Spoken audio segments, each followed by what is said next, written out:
Kozhikode കൊയിലാണ്ടിയിൽ CPM local secretary സത്യനാഥനെ കൊലപ്പെടുത്തിയ കേസിൽ പ്രതി അഭിലാഷുമായി പോലീസ് തെളിവെടുപ്പ് നടത്തി.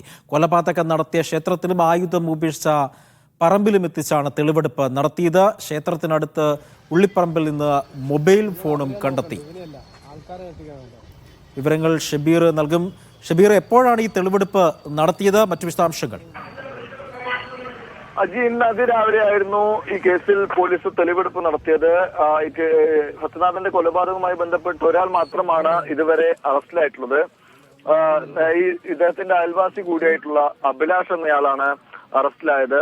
വ്യക്തിവിരോധത്തെ തുടർന്നാണ് ഈ കൊലപാതകം എന്നാണ് അഭിലാഷ് പോലീസിന് നേരത്തെ തന്നെ നൽകിയ മൊഴി. കൊലപാതകത്തിന് ശേഷം അഭിലാഷ് സ്വയം പോലീസ് സ്റ്റേഷനിലെത്തി കീഴടങ്ങുകയായിരുന്നു.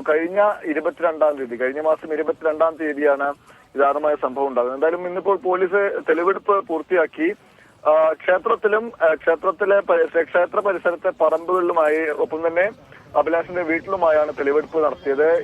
തെളിവെടുപ്പിനിടെ അഭിലാഷ് ഉപേക്ഷിച്ച അഭിലാഷിന്റെ മൊബൈൽ ഫോൺ ഈ ക്ഷേത്ര പരിസരത്ത് നിന്ന് കണ്ടെത്തി. ഒപ്പം തന്നെ നേരത്തെ തന്നെ ആയുധം പോലീസ് കണ്ടെടുത്തിരുന്നു. ഈ സത്യനാഥനെ കുത്തിക്കൊല്ലാൻ ഉപയോഗിച്ച ആയുധം ഈ ക്ഷേത്രത്തിനടുത്ത് പറമ്പിൽ നിന്ന് പോലീസ് കണ്ടെടുത്തിരുന്നു. ഈ മൊബൈൽ ഫോൺ കണ്ടെത്തിയതിനു ശേഷം അഭിലാഷിന്റെ വീട്ടിലും അന്വേഷണ സംഘം തെളിവെടുപ്പിനായി പോയി. ആയുധം വീട്ടിൽ നിന്നാണ് കൊണ്ടുപോയത് എന്നാണ് അഭിലാഷ് പോലീസിന് നൽകിയ മൊഴി. ഇതിന്റെ അടിസ്ഥാനത്തിലായിരുന്നു വീട്ടിലും അന്വേഷണ സംഘം എത്തി തെളിവെടുപ്പ് നടത്തിയത്. കനത്ത പോലീസ് സുരക്ഷയിലായിരുന്നു ഈ തെളിവെടുപ്പെല്ലാം പൂർത്തിയാക്കിയത്. കാരണം നമുക്കറിയാം, കൊയിലാണ്ടി സെൻട്രൽ ലോക്കൽ സെക്രട്ടറിയാണ് കൊല്ലപ്പെട്ടത്. നേരത്തെയുള്ള വ്യക്തിവിരോധത്തിന്റെ പുറത്താണ് കൊലപാതകം എന്ന് പറയുന്നുണ്ടെങ്കിലും പ്രത്യേക അന്വേഷണ സംഘമാണ് ഇപ്പോൾ കേസ് അന്വേഷിക്കുന്നത്. അപ്പോൾ വിശദമായ അന്വേഷണം തന്നെ കേസുമായി ബന്ധപ്പെട്ട് പോലീസ് നടത്തുന്നുണ്ട്. ഒപ്പം തന്നെ അഭിലാഷിന് മറ്റാരുടെയെങ്കിലും സഹായം ലഭിച്ചിട്ടുണ്ടോ എന്നതടക്കമുള്ള കാര്യങ്ങൾ പോലീസ് പരിശോധിച്ചു വരികയാണ്.